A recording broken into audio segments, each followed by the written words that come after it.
देख रहे हैं सुदर्शन न्यूज।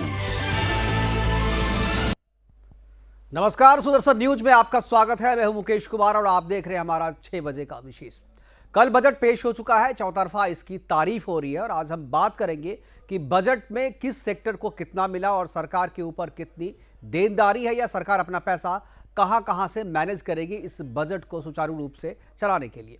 सरकार का घाटा जीडीपी के 9.5% तक पहुंच चुका है और सरकार ने इसे आगे बढ़कर स्वीकार किया है और यही वजह है कि इसे एक बोल्ड बजट कहा जा रहा है। सरकार अभी तक 18.48 लाख करोड़ का कर्ज ले चुकी है और अब कर्ज अदायगी के लिए भी बजट में अलग से प्रावधान किया गया। क्या है इस मौजूदा परिस्थिति में इससे बेहतर बजट नहीं हो सकता था? यदि हो सकता था तो कैसा हो सकता था, इस पर हम बात करेंगे। हमारे एक्सपर्ट हमारे साथ हैं स्टूडियो में अमित गुप्ता जी और इसके अलावा बाहर से फोन लाइन से हमारे साथ जुड़ेंगे मनीष गुप्ता जी। उनसे हम बात करेंगे, जानने की कोशिश करेंगे कि बजट ये कैसा रहा। कल भी काफ़ी बातचीत हो चुकी है, लेकिन बजट का असली रूप जो है, बजट पूरा पढ़ने के बाद किस सेक्टर को कितना पैसा मिला और कैसे कैसे कहां से पैसा आएगा, इस पर हम चर्चा करेंगे अपने विशेषज्ञों के साथ।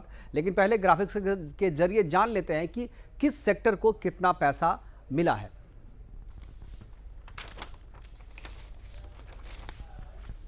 किस विभाग को कितना पैसा मिला है, इसके लिए हेल्थ में 4.57% जो है वो हेल्थ को गया है। अर्बन अफेयर को 3.37 है।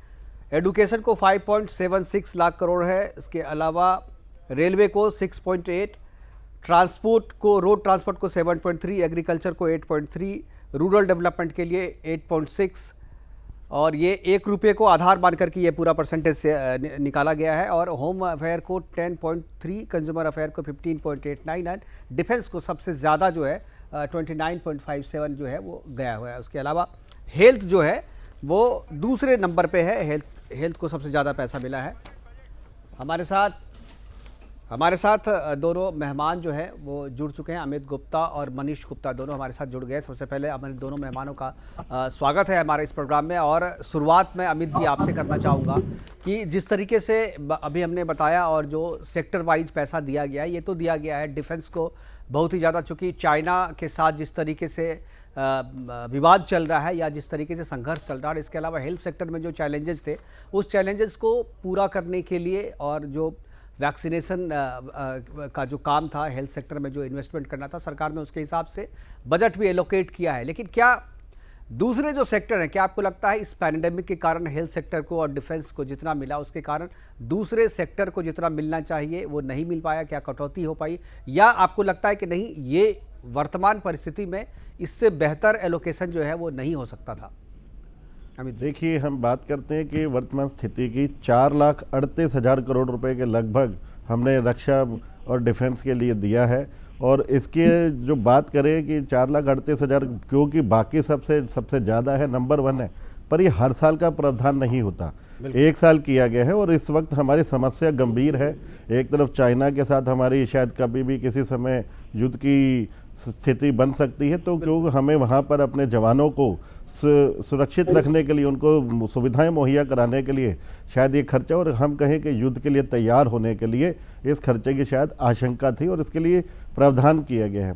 दूसरे नंबर पर आप बात करें कि पूरा विश्व ये पहली बार एक ऐसे स्थिति से गुजरा है जहाँ पर पूरे 100 दिन पूरी तरह से तालाबंदी रही है, कोई व्यापार नहीं हुआ, किसी तरह के कार्यक्रम नहीं हुए और शिक्षा वगैरह भी पूरी तरह सुचारू रूप से नहीं चल सकी और कितना ही जान और माल का नुकसान भी हुआ है।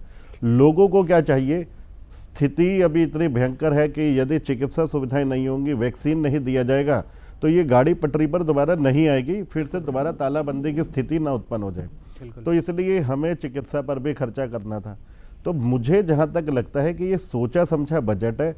और देखिए, बजट का एलोकेशन कैसे होता है, हम अपने घर में भी बात करें, एक व्यक्ति जो मासिक आय कमाता है वो वही ज़रूरतें पहले पूरी करता है जिसकी तुरंत आवश्यकता है, और उन चीज़ों के लिए बाद में या थोड़ी थोड़ी करके पूंजी जोड़ता है जिसको बाद में ज़रूरत पड़ेगी या जिसकी ज़रूरत उतनी गंभीर नहीं है, आवश्यकता उतनी गंभीर नहीं है। तो मुझे लगता है इस हिसाब से ये संतुलित बजट है।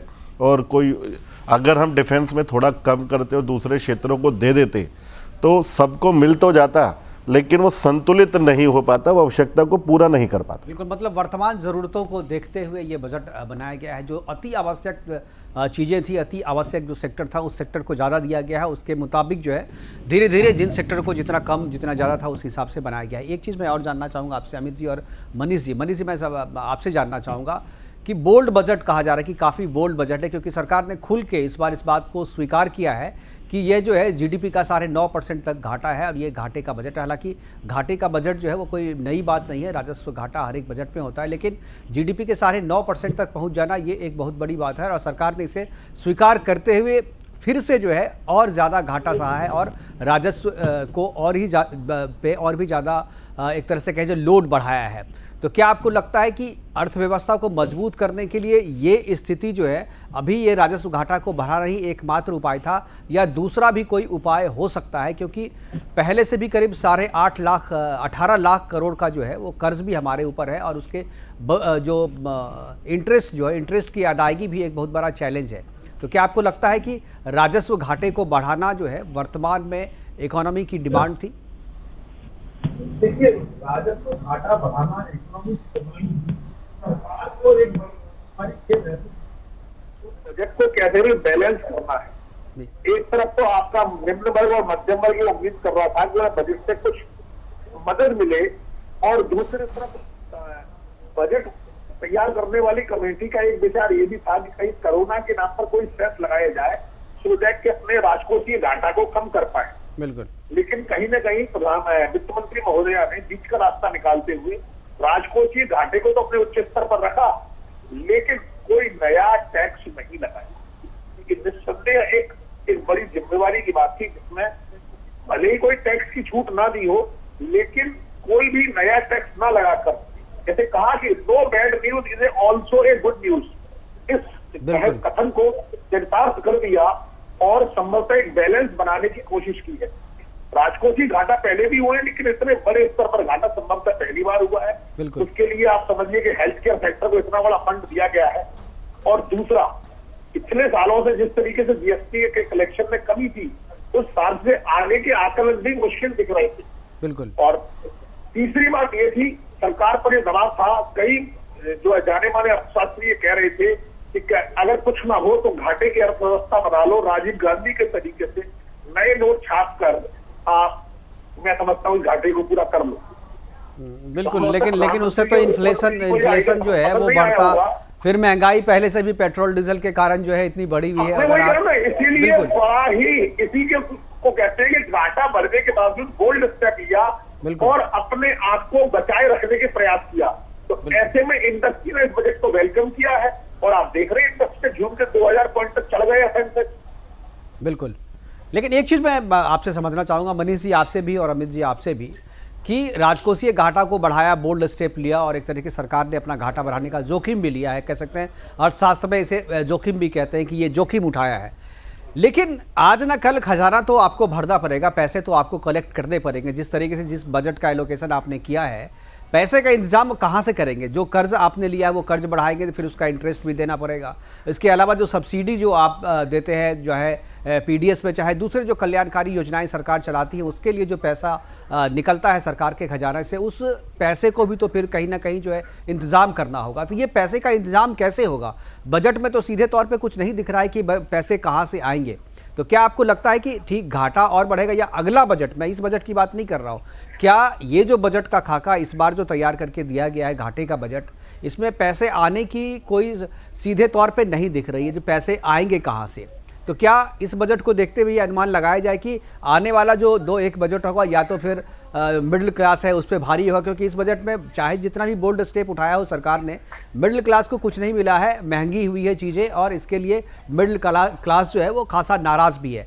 तो पैसे आएंगे कहाँ से? ये चीज़ आपको कहाँ दिख रहा है बजट में, जो पैसे कहाँ से आएंगे? देखिए, मैं इसमें बताना चाहूँगा कि अगर आप देखें जिस प्रकार से बजट का पूरा एक स्टैटिस्टिक सामने आया है कि पैसे कहाँ से जुटाए जाएंगे, जितना भी ये खर्चा हम देख रहे हैं जो पिछले बजट की तुलना में 137% अधिक है, इसके अंदर 36% जीडीपी का जो सकल घरेलू उत्पाद है उसका 36% उधार और कर्ज लेकर पूरा किया जाएगा। इसी तरीके से खर्चे किए जाएंगे। और आपको एक चीज़ और बता दूं, खर्चों के अंदर भी 20% जीडीपी का जो है सकल घरेलू उत्पाद का, वो केवल और केवल ब्याज की अदायगी के लिए प्रयोग होगा। अगर मेरे को इसको सरल बताऊं तो केवल 16% ही कर्ज ऐसा होगा जो हम लेकर प्रयोग कर पाएंगे। 20% कर्ज तो हमने लेना है और ब्याज के रूप में दे देना है।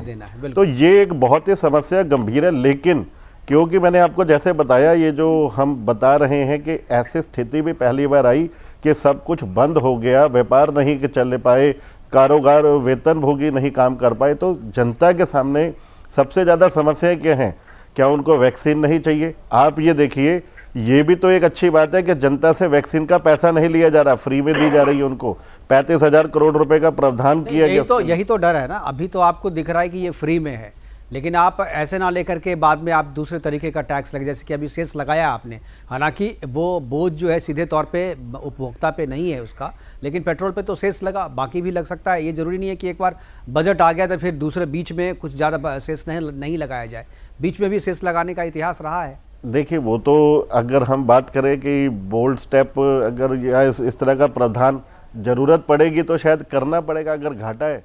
एक तरफ तो आप कहते हैं कि घाटा भी ना हो, अगर हम बात करें कि ना लगाएं, और इसके साथ अगर आप कहते हैं कि कर जो मध्यम वर्ग और न्यूनतम वर्ग है उनको भी कुछ चाहिए था, तो हमारे पास एक ही रास्ता था, उनको कर में 1 लाख रुपए तक की छूट दे देते, स्लैब में टैक्स रेट थोड़ा कम कर देते।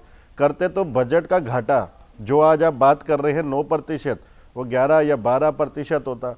यही पूरा जो 36% आज हम कर्जा लेने की बात कर रहे हैं, ये सारा का सारा ब्याज में चला जाएगा। आने वाले समय में स्थिति और मैं ये जानना चाह रहा हूँ मनीष जी और अमित जी आपसे कि आमदनी सरकार को कहाँ से होगी?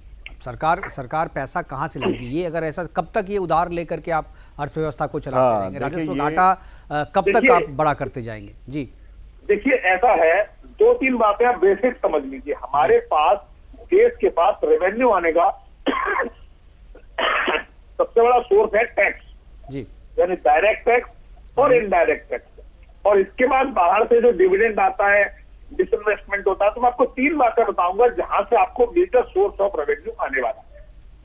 अगर आप पिछले 6 महीने की एक्टिविटी देखें इस देश में, तो लगभग हर बड़े जीएसटी व्यापारी के पास जीएसटी के अधिकारी पहुंच चुके हैं और लगातार जीएसटी चोरी को रोकने की कोशिश की जा रही है। आप देखें तो लगातार आर्टिफिशियल, बिल्कुल जीएसटी कलेक्शन बढ़ भी रहा है, इस्तेमाल हो रहा है जी। आप समझ लीजिए, एक अनुमान के मुताबिक अगर सारी जीएसटी की चोरी रुक जाए, 100% जीएसटी कलेक्ट और डिपॉजिट हो, तो वर्तमान जीएसटी का कम से कम 8 गुना जीएसटी कलेक्ट हो सकता है। यानी हमारे देश में एक्चुअल जीएसटी की 8 गुने या 8 लाख करोड़ पर मंथ की पोटेंशियल है।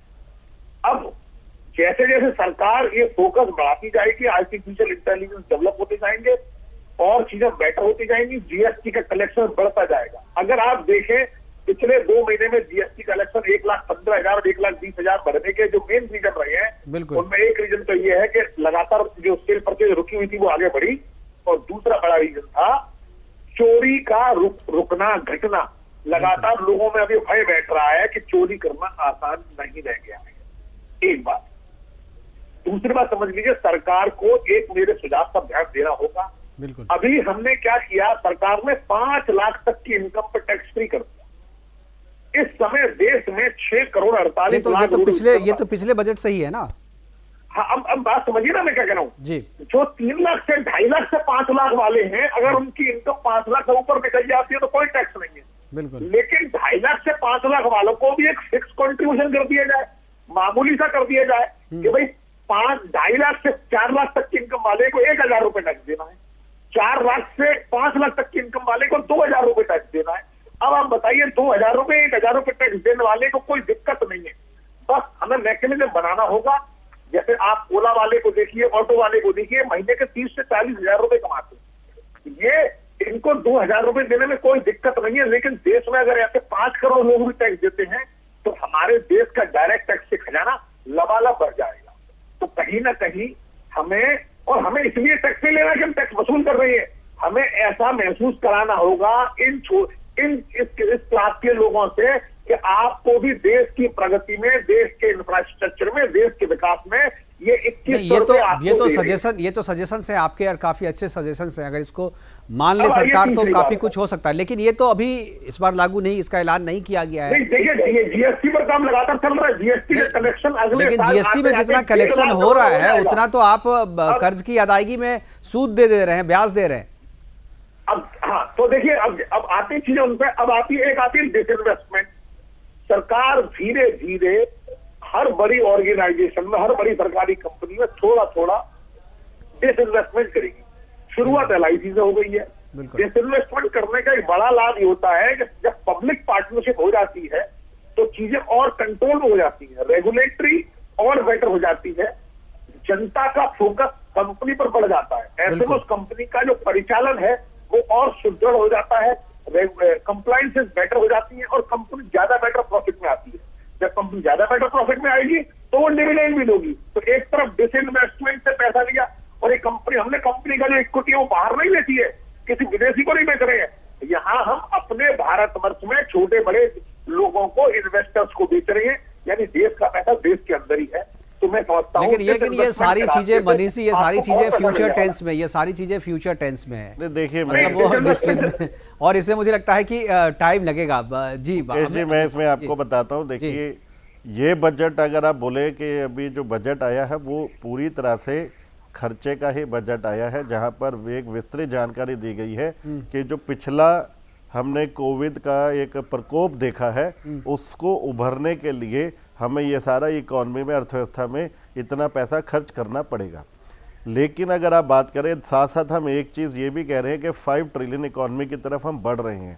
और ये जो 5 ट्रिलियन इकोनॉमी है ये कहाँ से, जब टैक्स का बेस बढ़ जाएगा, ज़्यादा करदाता हो जाएंगे, भले वो थोड़ा थोड़ा कर देंगे और जीएसटी के रूप में देंगे या फिर आयकर के रूप में देंगे या आपका संपत्ति कर के रूप में देंगे, तो ये कर इकट्ठा कर कर ही इन सब चीज़ों की अदायगी होगी। बिल्कुल, यानी लॉन्ग टर्म में जो है, हाँ ये लॉन्ग टर्म बजट है, इसको केवल 1 साल के लिए बिल्कुल 1 साल के नहीं, क्योंकि मैं देख रहा हूँ कि 103 लाख करोड़ जो है इंफ्रास्ट्रक्चर के क्षेत्र में पिछले बजट में दिया गया था, वो अभी तक खर्च नहीं हो पाया, वो पैसा जो है अभी तक इस्तेमाल नहीं किया जा सका है।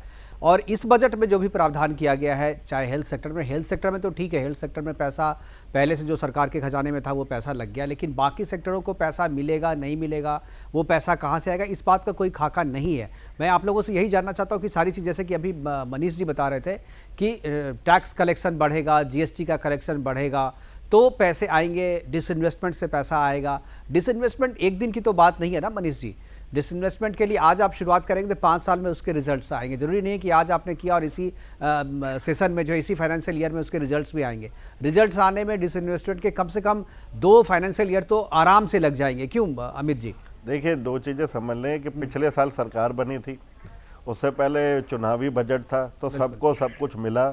इस बार हमने कोविड का प्रकोप देखा है, तो 2 साल लगातार ऐसी स्थिति रही है कि हमारे पास, सरकार के पास जब व्यापार नहीं था, अगर यही 6 महीने व्यापार होता, जीएसटी का कलेक्शन और भरपूर होता, तो शायद हमारा बजटीय घाटा पहले से ही नियंत्रण में होता। अब उम्मीद करी जा रही है कि इस बार अच्छी चिकित्सा सुविधाओं, कोविड की वैक्सीन को मिलने से जो जनता तक पहुंच गई है, उसके लिए जो बजट बनाया गया 35,000 करोड़ रुपए का, यदि ये पूरी तरह से, अच्छी तरह से, विस्तृत रूप से क्रियान्वयन हो जाता है इसका, तो आने वाले समय में व्यापार में कभी तालाबंदी की स्थिति नहीं आएगी। और जो एक बार हमने स्वास्थ्य पर खर्च कर लिया वो हमें कई सालों तक लाभ देगा। अगले साल इतना बजट स्वास्थ्य पर बनाने की जरूरत नहीं पड़ेगी, इतना बजट हमें रक्षा मंत्रालय, डिफेंस के लिए जरूरत नहीं पड़ेगी, और उसका बजट बाकी क्षेत्रों में बांटा जाएगा। बिल्कुल, मतलब वर्तमान में अभी जो जरूरत थी। मेरा एक प्रश्न है जी, इसका मतलब क्या हम ये समझ लें अपने दर्शकों की जानकारी के लिए कि आप ये कह रहे हैं कि जीएसटी की कलेक्शन कम भले ही रही, सरकार ने अपनी स्पेंडिंग पूरी कर ली और अपना जो भी जीएसटी की शॉर्टफॉल थी वो उसको राजकोषीय घाटे के अंदर ट्रांसफर कर दिया। यानी कहीं ना कहीं एक मैसेज ये बड़ा क्लियर निकल के आया है कि जो भी राजकोषीय घाटा है वही हमारी शॉर्टफॉल है, उसकी जीडीपी की, जीएसटी की जो रेवेन्यू कलेक्शन की शॉर्टफॉल है। यानी सरकार ने कहीं ना कहीं अपने शॉर्टफॉल का, कोरोना के बैड इम्पैक्ट को सरकार ने जनता पर नहीं आने दिया। मनीष जी, हाँ बिल्कुल आप कह सकते हैं कि कल्याण, जनता के कल्याण के लिए सरकार ने अपना घाटा जो है वो बड़ा कर लिया, लेकिन इसका इम्पैक्ट जो है जनता पे ना पड़े, इसका इंतजाम किया गया। जी बिल्कुल सही है। देखिए, ये इस प्रकार से बोला जा सकता है, घाटे का तो सरल अर्थ यही होता है जब आय से ज़्यादा खर्च हो, और जब हमने पूरी तरह से आय प्राप्त नहीं करी और खर्चा पूरी तरह रखा तो जो हमारी बचत थी वो भी लग गई, इसलिए घाटा हो गया। ये तो बड़ा सरल है। सिंपल। एक चीज़ मैं आपने दोनों मेहमानों से मैं जानना चाहूँगा कि बजट कैसा है, ये आदमी सेंसेक्स के उतार चढ़ाव को देख करके मानता है। हम लोग इतना कहने कि राजकोषीय घाटा बढ़ा है और आमदनी का कोई जरिया नहीं दिख रहा, लेकिन बाजार को लग रहा है कि ये बजट बहुत अच्छा है, क्योंकि बजट के शुरू होने से लेकर के अंत होने तक बाजार में जो उछाल देखा गया है, ऐसा उछाल पिछले 10 सालों में कभी नहीं देखा गया था। क्या आपको लगता है, क्या इंडेक्स सही में सेंसेक्स जो है वो इंडेक्स है, और क्या सही में सेंसेक्स ये बता देता है कि बजट अच्छा है या बुरा है? देखिए, आप ही जिस प्रकार से बात करें मुकेश जी, के पिछले 10 साल में जो उतार चढ़ाव बाजार में बजट के दिन होता था वो नहीं हुआ जी। इसमें दो चीज़ें समझ लीजिए। जो हमारा रियल एस्टेट सेक्टर, यानी कि जो जरूरी चीज़ें थी रियल एस्टेट में, उसको विशेष ध्यान दिया गया, उसकी ज़रूरतों को देखा गया। दूसरा, टेक्सटाइल सेक्टर में बहुत समय से बड़ी समस्याएं थी, उसको एड्रेस किया गया इस बजट के अंदर। तो ये दो क्षेत्र ऐसे थे जिनकी वजह से बैंकों को भी लगा कि ये बजट पॉजिटिव बजट है, और सभी कंपनियों का जो रुझान, दो चीज़ों से बजट बना, एक कंपनियों का उसमें विश्वास होता है, दूसरा निवेशकों का विश्वास होता है। और इस बार पहली बात इन्वेस्टर चार्टर की बात करी गई। इन्वेस्टर चार्टर आप समझिए, सिटीजन चार्टर है हमारे यहाँ, इन्वेस्टर चार्टर आएगा, और सेबी को जितना बड़ा रेगुलेटर बनाकर पेश किया जा रहा है। सेबी अभी हमारे सोने चांदी का भी रेगुलेटर बनेगा, कमोडिटी मार्केट के विस्तार को देखेगा। तो लोगों का विश्वास बाजार के लिए फेवरेबल रहा, और इसलिए बाजार ने मतलब नीचे की तरफ रुख नहीं किया, और केवल कल ही नहीं, आज भी बाजार ऊपर ही रहा। बोलना चाहूंगा जी, एक बात मैं बोलना चाहूंगा जी, हमारे पास समय की कमी है, जरा जल्दी से। आप बात कर रहे हैं जी, लेकिन पिछले साल में इनकम टैक्स पेयर का टैक्स पेयर चार्टर में बनने की बात थी, वो मुझे लगता है सरकार ने ठंडे बस्ते में डाल दिया। टैक्स पेयर को कोई, यानी अन्नदाता की सब जगह पूछ हो रही है, और करदाता को तो बिल्कुल भुला दिया गया है। बिल्कुल यही बात करेंगे। अन्नदाता की बात हुई है, अन्नदाता की बात हुई, लेकिन करदाता की बात नहीं हुई है, और करदाता पे भी फोकस होना चाहिए सरकार का, क्योंकि करदाता भी जो है वो उतनी ही बड़ी जिम्मेदारी है जितने अन्नदाता की जिम्मेदारी है। फिलहाल हमारे साथ जुड़ने के लिए हमारे दोनों मेहमानों का बहुत बहुत शुक्रिया, बहुत बहुत धन्यवाद। आप दोनों ने काफ़ी अच्छे से बजट के पैसे का हिसाब आपने दिया कि कौन सा पैसा कहाँ लगेगा और पैसा कहाँ से आएगा, इसकी भी चर्चा आपने की और विश्लेषण में बताया। फिलहाल जो बात मनीष जी कह रहे थे कि अन्नदाता के साथ साथ करदाताओं का भी ध्यान रखा जाना चाहिए बजट में, जो कि कहीं ना कहीं इस बजट में लग रहा है कि छूट गया है, और उम्मीद करते हैं कि आने वाला जो अगला बजट होगा उस बजट में करदाताओं का भी उतना ही ख्याल रखा जाएगा जितना कि इस बार अन्नदाताओं का रखा गया। फिलहाल अभी के लिए इतना ही, दीजिए इजाजत, नमस्कार।